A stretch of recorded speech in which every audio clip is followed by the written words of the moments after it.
बहू ने खा ली हंसने वाली दवा। किशनगढ़ गांव में कीर्ति अपने बेटे दिवाकर और बहू अंशु के साथ रहा करती थी। तीनों बहुत ही हंसी खुशी अपना जीवन व्यतीत कर रहे होते हैं। अरे बहू, आज खाना मैं बना देती हूँ। नहीं माँ जी, आप क्यों तकलीफ कर रही हैं? आप आराम कीजिए, खाना मैं ही बनाऊंगी। कितनी अच्छी बहू मिली है मुझे, भगवान ऐसी बहू सबको दे। सब कुछ ठीक चल रहा होता है कि एक दिन गलती से अंशु हंसने वाली दवा खा लेती है। बस उस दिन से सब कुछ बदल जाता है। अरे बहू, मेरे घुटनों में बहुत दर्द हो रहा है, जरा बाम तो दे दे। अरे बाम लगा कर क्या करोगी माँ जी? मैं पाँव दबा देती हूँ। अरे एक तो मुझे पाँव दर्द हो रहा है, ऊपर से तुम हंस रही हो। आई एम सॉरी माँ जी। अरे फिर से हंस रही है, जा तू मेरे कमरे से, मुझे तुझसे बात नहीं करनी। हे भगवान, ये क्या हो गया? अब माँ जी क्या सोचेगी? 2 दिन बाद कीर्ति घर में किटी पार्टी रखती है। उसकी सभी सहेलियां घर आने वाली होती हैं। अरे बहू, मेरी कुछ सहेलियां आज दोपहर को घर आने वाली है, आज कुछ खाने में अच्छा सा बनाना। सहेलियां? क्यों, मेरी सहेलियां नहीं हो सकती क्या? तुम फिर से हंस रही हो? नहीं माँ जी, मैं हंस नहीं रही हूँ। अरे फिर से हंस रही हो और बोल रही हो कि हंस नहीं रही। नहीं माँ जी, मैं तो तुम जाओ मेरे सामने से और किचन का काम कर लो, जाओ। दोपहर को कीर्ति की सभी दोस्त खाने पर आ जाती हैं। अरे वाह, घर तो बहुत सुंदर सजाया है कीर्ति। अरे मैंने कहा, ये सब तो मेरी बहू का कमाल है। अरे वाह, बड़ी गुनी है तुम्हारी बहू तो। हाँ हाँ, खाना भी अच्छा बनाया है। हाँ, बहुत ही गुनी है। तो हमको नहीं मिलवाओगी क्या, या छुपा कर रखोगी अपनी हीरे जैसी बहू को? अरे नहीं नहीं, अभी बुलाती हूँ। अंशु, ओ अंशु, बहू रानी। अंशु बाहर आती है। जी माँ जी। बहू, ये सब मेरी सहेलियां हैं, मिलो सबसे। नमस्ते आंटी। नमस्ते बेटा, बहू तो बहुत अच्छी मिली है तुमको, किस्मत वाली हो तुम। किस्मत वाली? अरे क्या हुआ? हंस क्यों रही हो? नहीं नहीं, मैं हंस नहीं रही हूँ। तभी अचानक सांची के हाथ से चम्मच छूट जाता है और उसका कुर्ता गंदा हो जाता है। अंशु फिर से हंसने लगती है।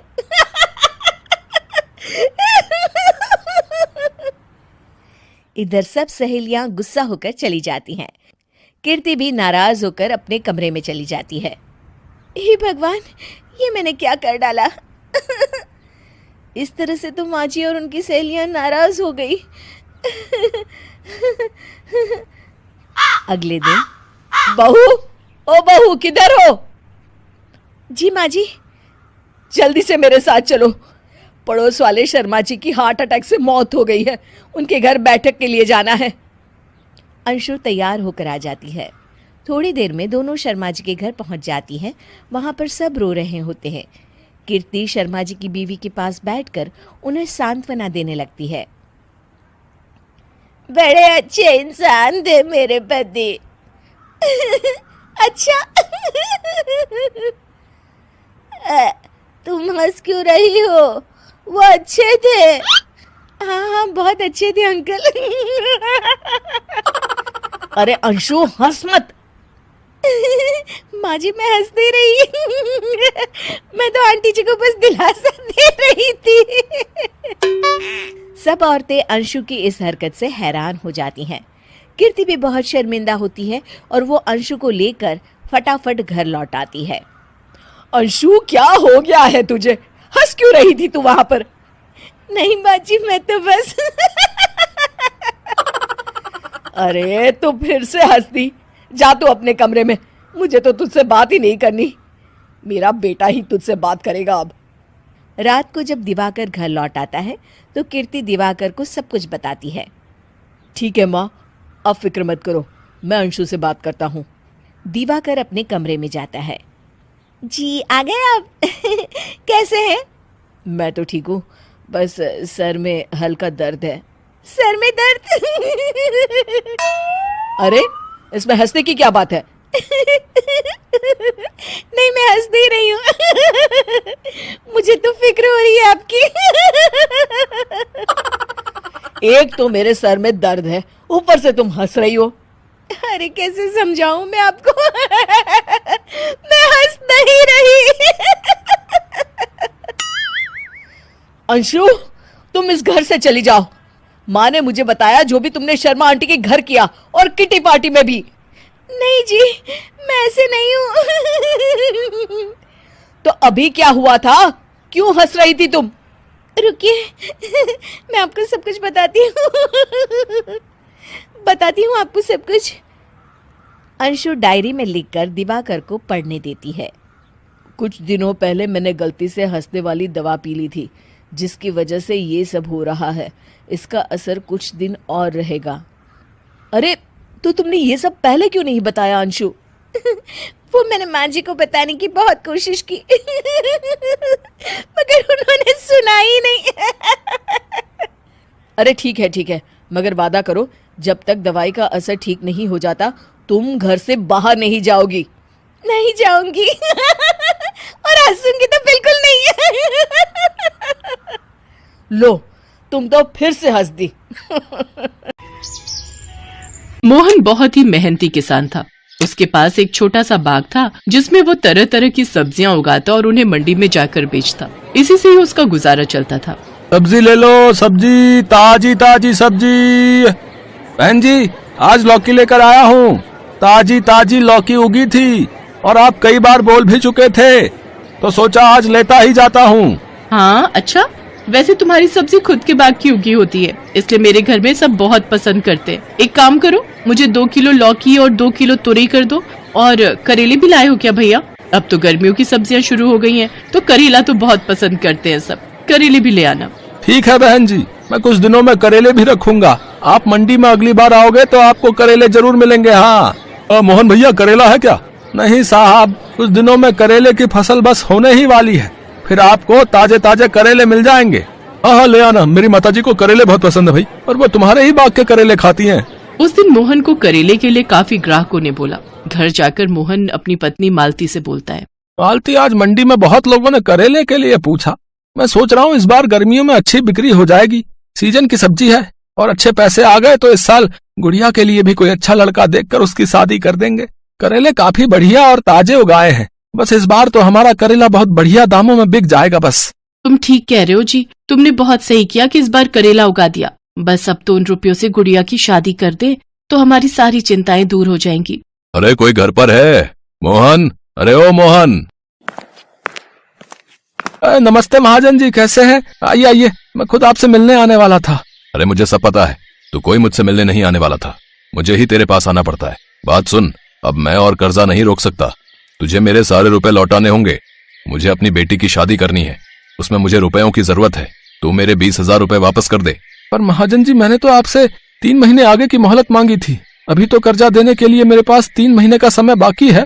मेरे पास अभी इतने पैसे नहीं है महाजन जी, मैं इतनी जल्दी पैसों का इंतजाम कैसे करूंगा? अरे मैं कुछ नहीं जानता, कहीं से भी इंतजाम कर, पर मुझे मेरे पैसे चाहिए। तभी महाजन की नजर मोहन के बगीचे पर पड़ती है जहाँ करेले की फसल उगी हुई थी। बस मेरा तो काम हो गया, मैं 2-3 दिन में लड़कों को भेजूंगा, सारे करेले तोड़कर उन्हें दे देना। इन करेलों को बेचकर मेरा कर्जा उतर जाएगा। मालिक ऐसा न कहो, ये सारे करेले बड़ी मुश्किल से मैंने उगाए हैं। अगर ये आपने ले लिए तो मैं इतने महीने तक क्या करूंगा? ये मेरी 2-3 महीने की मेहनत है, मैं थोड़े थोड़े पैसे लौटा दूंगा। महाजन जी, मुझ गरीब पर दया करो। मुझे कुछ नहीं पता, मैं जा रहा हूँ और 2-3 दिन में लड़कों को भेजूंगा। महाजन ने मोहन की एक बात नहीं सुनी और 2-3 दिन में उसने लड़कों को भेजकर सारे करेले टोकरों में भरकर मंगवा लिए। मोहन कुछ भी नहीं कर सका, जो उसने सोचा था वैसा बिल्कुल भी नहीं हुआ। मोहन और मालती दोनों चिंता में घुले जा रहे थे। गुड़िया भी अपने माता पिता को चिंता में देखकर दुखी थी। माँ बापू, ये लो कुछ खा लो, मैंने दाल चावल बनाए हैं। सुनो, थोड़ा कुछ खा लो ना, बिटिया ने अपने हाथों से बनाया है। खाता हूँ। मोहन की आंखें आंसुओं से भर आती हैं। तभी उनके दरवाजे पर एक साधु बाबा आते हैं।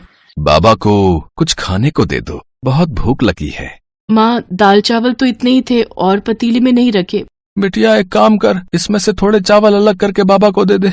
बापू, अगर मैंने ये चावल बाबा को दे दिए तो आप भूखे रह जाओगे। घर में और चावल नहीं रखे बापू। कोई बात नहीं बिटिया, बाबा को ऐसे द्वार से खाली लौटाना भी तो ठीक नहीं, तू उन्हें ये दे आ। गुड़िया भी थोड़े से दाल चावल साधु बाबा को खाने के लिए दे देती है। साधु बाबा वहीं द्वार पर बैठकर भोजन करने लगते हैं। बाबा, आप ये खाओ, मैं आपके लिए पानी लाती हूँ। सुनो जी, ये लो, आप थोड़ा मेरे में से खा लो। क्या सोचा था और क्या हो गया मालती। मैंने सोचा था इस बार अपनी बिटिया के हाथ पीले कर देंगे, पर मुझे क्या पता था कि महाजन मेरे साथ ऐसा करेगा। करेले की फसल से बहुत उम्मीद थी, सोचा था करेले बेचकर अच्छी बिक्री हो जाएगी, पर महाजन ने हमारे कमाई के सारे रास्ते बंद कर दिए। ग्राहक करेला मांग रहे थे, क्या करूंगा। अब तो फसल उगने में भी 2 से 3 महीने लग जाएंगे, कुछ समझ नहीं आ रहा। मोहन की बातें वो साधु बाबा सुन रहे थे। वो मोहन से बोले, बेटा, भगवान तुम्हारा भला करे। तुमने आज मुझ भूखे का पेट भरा है, अपने भोजन का निवाला मुझे दिया है। जीते रहो बेटा, चिंता मत करो। आज रात की बारिश के बाद कल नया सूरज जरूर उगेगा। इतना कहकर साधु बाबा वहाँ से चले गए। उसी रात बहुत तेज आंधी तूफान और बारिश हुई, जिससे मोहन के पूरे बाग में पानी भर गया। पर अगली सुबह जब मोहन उठा तो उसने देखा तेज धूप निकल आई है और उसका बाग करेले की फसल से भरा हुआ है। पूरे बाग में करेले ही करेले भर गए हैं। मोहन को साधु बाबा की याद आती है। मालती, साधु बाबा के शब्द मुझे अब समझ में आ रहे हैं। उन्होंने कहा था कि रात की बारिश के बाद नया सूरज उगेगा। ये सब क्या है मालती? हमारा पूरा बाग करेले की फसल से भरा हुआ है। हो न हो, वो साधु बाबा जरूर चमत्कारी थे, तभी तो हमारे बाग में एक रात में जादुई करेले उगाए हैं। बापू, ये करेले तो बहुत अच्छे दामों में बिक जाएंगे। हाँ बिटिया, ये ताजे ताजे करेले बहुत बढ़िया दामों में बिकेंगे। सचमुच साधु बाबा हमारे लिए भगवान के भेजे हुए कोई दूत बनकर आए थे, जिन्होंने हमारी सारी चिंता दूर कर दी। मोहन खुशी खुशी बाग में से सारे करेले तोड़ लेता है। उसके सारे करेले सब्जी मंडी में बढ़िया दामों में बिक जाते हैं। उस दिन मोहन को खूब मुनाफा होता है। कुछ समय बाद मोहन और मालती एक अच्छा लड़का देखकर धूमधाम से गुड़िया की शादी करते हैं। अब मोहन जब भी अपने बाग में कोई सब्जी उगाता तो उसे हमेशा अच्छा मुनाफा होता। धीरे धीरे मोहन और मालती की सारी गरीबी दूर हो गई। गुड़िया भी अपने ससुराल में खुश थी। मोहन और मालती के सारे दुख दूर हो गए थे। ये कहानी उर्मिला की है, जो माँ दुर्गा की बहुत बड़ी भक्त थी। उर्मिला अपने परिवार के साथ रामनगर में रहती थी। परिवार में उसका पति रमेश और उसकी बेटी कविता थे। रमेश कपड़ों की रंगाई का काम करता था। वो अपने काम में माहिर था। उसकी रंगों की समझ और हाथ की सफाई की वजह से उसके अपने गांव ही नहीं बल्कि दूसरे गांव से भी लोग उसके पास कपड़े रंगवाने आते थे। ऐसे ही एक दिन, अरे भैया रमेश, घर में हो क्या? जी मालिक, अभी आया। जी बताइए। भैया, ये मेरी बेटी की चुनरी है, पता नहीं कहाँ से ये दाग लग गया इसमें। एक काम करो, इस सफेद रंग की चुनरी को लाल रंग में बदल दो। जी बिल्कुल, जैसा आप कहें। आप शाम को आ जाइए, मैं तब चुनरी बिल्कुल तैयार रखूंगा। रंगाई के इस काम से रमेश को ठीक ठाक आमदनी हो जाती थी, लेकिन जब भी नवरात्रि आती तो बड़ी तादाद में लोग माता की चुनरी रंगवाने के लिए रमेश की दुकान पर आते थे और काम बहुत बढ़ जाता था। रमेश अपनी बात का पक्का था। वो तय वक्त पर ग्राहकों को उनके कपड़े देता था। एक बार फिर नवरात्रि आने वाली थी। रमेश को काम में उलझा देखकर उर्मिला ने उससे कहा, अजी सुनो, अब बहुत हो गया, चलो अब खाना तो खा लो, सुबह से शाम हो गई, ऐसे तो तबीयत खराब हो जाएगी आपकी। उर्मिला, ये सारी की सारी माता की चुनरी हैं, वक्त पर देनी होंगी ना? हाँ, तो माता ने ये थोड़ी ही कहा है कि खाना पीना छोड़ दो। मुझे कुछ नहीं सुनना, खाना तैयार है, चलिए जल्दी से। अच्छा ठीक है, चलो मैं चलता हूँ। रमेश और उर्मिला का जीवन ऐसे ही हंसी खुशी से बीत रहा था। दोनों माँ दुर्गा के भक्त थे। कितना भी काम क्यों ना हो, लेकिन दोनों ही माँ दुर्गा की पूजा सबसे पहले करते थे। ऐसे ही वक्त बीत रहा था और माता की कृपा से रमेश के पास काम बढ़ता जा रहा था, लेकिन होनी को कुछ और ही मंजूर था। एक दिन जब रमेश बाजार से कुछ सामान खरीद कर लौट रहा था, तभी एक तेज रफ्तार ट्रक ने उसे कुचल दिया। हादसा बहुत भयानक था। रमेश की मौके पर ही मौत हो गई। इसके बाद तो जैसे उर्मिला की दुनिया ही उजड़ गई। रमेश की मौत के बाद से ही सारे ग्राहकों ने कपड़े रंगवाने के लिए आना बंद कर दिया। उर्मिला की माली हालत खराब होने लगी, यहाँ तक कि खाने के लाले पड़ने लगे। तब उर्मिला ने फैसला किया कि अब वो रमेश के काम को आगे बढ़ाएगी और अपना और अपनी बेटी का पेट पालेगी। उर्मिला सबसे पहले माता की प्रतिमा के पास गई और हाथ जोड़कर बोली, मुझे आपका आशीर्वाद चाहिए माँ, ताकि मैं इनके काम को आगे बढ़ा सकूं। मैं और मेरी बेटी बेसहारा हो गए हैं, हमें सहारा देना माँ। उर्मिला काफी देर तक माँ दुर्गा के सामने हाथ जोड़कर बैठी रही। नन्ही कविता भी उसके साथ माँ से प्रार्थना करने लगी। फिर उर्मिला ने रमेश के तरीके को याद करते हुए कपड़े रंगने शुरू किए। काफी मेहनत के बाद आखिरकार उसके हाथ में भी रमेश वाली बात आ ही गई। अब वो खुद ही कपड़ा खरीदकर उससे रंगती और फिर उससे सुंदर सुंदर माता की चुनरी बनाकर उन्हें बेचती। लोगों को उसकी बनाई हुई चुनरियां पसंद आने लगी, तो धीरे धीरे लोग खुद भी उसके पास कपड़े रंगवाने आने लगे। अब उर्मिला के पास खाने लायक पैसे होने लगे, लेकिन अब भी वो कविता को स्कूल भेजने और उसे एक अच्छी जिंदगी देने की स्थिति में नहीं थी। उर्मिला हर रोज माँ दुर्गा से प्रार्थना करती और खूब मेहनत भी करती थी। ऐसे ही एक दिन, माँ आज खाने में क्या बनाओगी? तेरे बाबा ने जो लौकी की बेल उगाई थी उसमें लौकी आ गई है, तो आज वही। हाँ माँ चलो, मैं भी तुम्हारी मदद करती हूँ। माता की 3-4 चुनरी रंगनी है, अभी रंग भी तैयार है, पहले ये काम कर दूं, फिर चलेंगे रसोई में। उर्मिला अपने काम में लग गई और कविता गुड़िया के साथ वहीं खेलने लगी। तभी अचानक बादल गरजे और तेज बारिश होने लगी। उर्मिला ने कविता को आवाज लगाई, कविता बिटिया जरा एक काम तो कर दे। हाँ माँ बताओ। बिटिया मैंने माता की चुनरी रंग दी है, अब ये बचा हुआ पानी है, इसे बाहर फेंक दे तो। माँ बाहर तो तेज बारिश हो रही है, मैं पूरी भीग जाऊंगी। अच्छा तो ऐसा कर, ये पानी लौकी की क्यारी में डाल दे, वहाँ तो छप्पर है। ठीक है माँ। इसके बाद से जब भी उर्मिला माता की चुनरी रंगने के लिए लाल पानी बनाती और इस्तेमाल के बाद कविता को उसे फेंकने के लिए कहती, तो कविता उस पानी को क्यारी में ही डालने लगी। उर्मिला ने भी ऐसा करने से उसे नहीं रोका।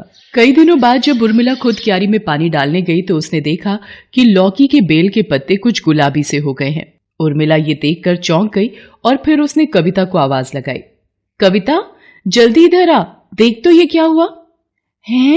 ये कैसे हो गया माँ? लेकिन लौकी तो हरी ही है। अरे पगली, जब से दुनिया बनी है तब से लौकी हरी ही होती है, लाल थोड़ी ही होगी। माँ की बात सुनकर कविता जोर जोर से हंसने लगी। फिर दोनों अपने अपने काम के लिए चली गई। कुछ और दिन बीत गए। लौकी की बेल पर जो भी नई लौकी आई अब वो भी लाल ही रंग की थी। ये देखकर कविता और उर्मिला दोनों चौंक गए। बेल बड़ी भी हो गई थी और उसमें ढेर सारी लौकी लगी थी, वो भी लाल रंग की। उर्मिला को समझ आ गया था कि ये सब लाल पानी की वजह से हुआ है। उर्मिला ने वही लाल लौकी पकाई जो खाने में बहुत ही स्वादिष्ट बनी। अब तो उर्मिला खुद जानबूझकर माता की चुनरी के रंग वाला पानी क्यारी में डालने लगी। धीरे धीरे उसकी लाल लौकियों की खबर गांव में फैल गई और लोग उसके घर उन लाल लौकियों को देखने आने लगे। कई लोग तो कविता को अच्छे दाम देकर वो लौकियां उससे खरीदने भी लगे। फिर एक दिन कविता अपनी माँ से, माँ सारी लौकियां तो बिक गई। हाँ बिटिया, कमाल की बात है ना, इन लौकियों से तो 2 दिन में ही इतने पैसे मिल गए जो कपड़े रंगने पर कई हफ्तों में भी नहीं मिल पाते थे। माँ क्यों ना हम और लौकियां उगा लें बेचने के लिए? उर्मिला को कविता की बात ठीक लगी।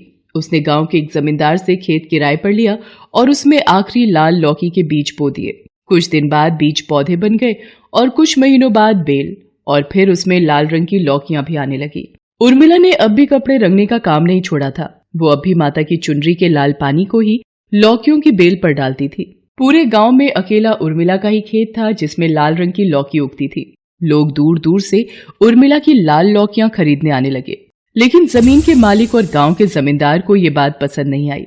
उसने अपने लठैत उर्मिला को डराने के लिए भेजे। उर्मिला सुन, आज से ये खेत जमींदार का है, भाग जा यहाँ से। भाग जाऊं? पर क्यों? मैंने पूरे साल का किराया दिया है और कितनी मेहनत के बाद जाकर फसल आई है, मैं कहीं नहीं जाऊंगी। जुबान मत लड़ा, जमींदार ने कहा है तो सीधे से मान जा वरना। माँ को धमकी देने वाले लठैतों पर कविता को बहुत गुस्सा आया और उसने पत्थर उठाकर दोनों के सिर पर दे मारा। दोनों के सिर से खून बहने लगा और वो कविता की तरफ दौड़े। तब तक कविता और उर्मिला भी अपने घर की तरफ दौड़ पड़े। कविता को अंदर धकेल कर उर्मिला ने अंदर से दरवाजा बंद कर लिया, लेकिन जमींदार के वो दोनों लठैत दरवाजे को तोड़ने की कोशिश करने लगे। तभी उर्मिला ने वहां पड़े लाल रंग के पानी को देखा। उसने दरवाजा खोला और दोनों की आंखों में माता की चुनरी का वही पानी फेंक दिया। दोनों लठैतों की आंखें जलने लगी। उर्मिला ने कविता की मदद से दोनों को बांध दिया और फिर सरपंच को बुला लिया। देखिए सरपंच जी, ये जमींदार और उसके लठैत मुझे और मेरी बिटिया को मारने आए थे। क्यों भाई जमींदार, पैसों के लालच में इतना गिर गए हो कि एक विधवा और उसकी छोटी बच्ची को धमका रहे हो? हैं? जो हुआ पूरे गांव ने देखा, ये बिल्कुल भी ठीक नहीं है। अरे मैं तो गांव की भलाई के लिए रोक रहा था। ये बड़ी चालाक औरत है सरपंच जी। आप ही बताओ, भला लौकी भी कभी लाल हुआ है? इसने कुछ गलत मिलाया होगा बीज में या फिर मिट्टी में। लोग भी इससे खरीद कर लौकी खा रहे हैं, कहीं बीमार पड़ गए तो। नहीं सरपंच जी, ये बिल्कुल भी सही नहीं है। मैंने कुछ गलत नहीं मिलाया है। ये सब माता रानी की कृपा है। उनकी चुनरी रंगने के बाद जो लाल पानी बचता है वही डालती हूँ मैं अपनी फसल में। देख लिया ना, अब खुली ना इसकी पोल। लाल रंग का पानी डालती है तभी तो लाल होती है लौकियां। अरे कोई चमत्कार नहीं है। मैं तो कहता हूँ सरपंच जी, शहर से जानकार लोगों को बुलवाकर जांच कराओ इसकी लौकियों की। पता नहीं खाने लायक भी हैं या नहीं, और कई लोग तो खा भी चुके हैं। सरपंच को जमींदार की बात ठीक लगती है और अगले ही दिन वो शहर से कुछ जानकार लोगों को बुलवाता है। उर्मिला की लाल लौकियों की जांच के बाद कृषि वैज्ञानिक सरपंच से कहते हैं, सरपंच जी, ये तो कमाल ही हो गया। ये लौकियां सेहत के लिए खराब नहीं बल्कि बहुत ही फायदेमंद हैं। इनमें हाई एंटीबायोटिक कंपाउंड्स पाए गए हैं जिनसे कई बीमारियों का इलाज किया जा सकता है। और तो और इन लौकियों के सेवन से कई बीमारियों से बचा भी जा सकता है। हम इन लौकियों के सैंपल अपने साथ लेकर जा रहे हैं। इन पर और रिसर्च करनी होगी, लेकिन आपको घबराने की बिल्कुल भी जरूरत नहीं। जिन्होंने भी इन लौकियों को खाया है उन्हें कोई खतरा नहीं। कृषि वैज्ञानिकों की बात सुनकर हर कोई दंग रह जाता है, खास तौर पर जमींदार। उसके पास अब कहने को कुछ भी नहीं बचा था। सरपंच बहुत खुश थे। वो उर्मिला से कहते हैं, बेटी, माता रानी की असीम कृपा है तुम पर, वरना हर किसी के घर ऐसा चमत्कार नहीं होता। मेरी इच्छा है कि माँ दुर्गा के इस आशीर्वाद को तुम पूरे गांव के साथ बांटो और गांव के बाकी गरीब किसानों को भी लाल लौकी उगाना सिखाओ। क्यों नहीं सरपंच जी, मैं जरूर ऐसा करूंगी। उर्मिला ने दूसरे किसानों के साथ मिलकर पंचायत की बड़ी जमीन पर लाल लौकी के बीज बो दिए। उर्मिला के पास माता की लाल चुनरियों के पहले से भी ज्यादा ऑर्डर आने लगे। उर्मिला और कविता के दिन भी बदल गए थे। पैसों की उन्हें अब कोई कमी नहीं थी। कविता अब एक अच्छे स्कूल में पढ़ती थी और उर्मिला अब पहले से भी ज्यादा मेहनत करती और माँ दुर्गा की भक्ति में लीन रहती।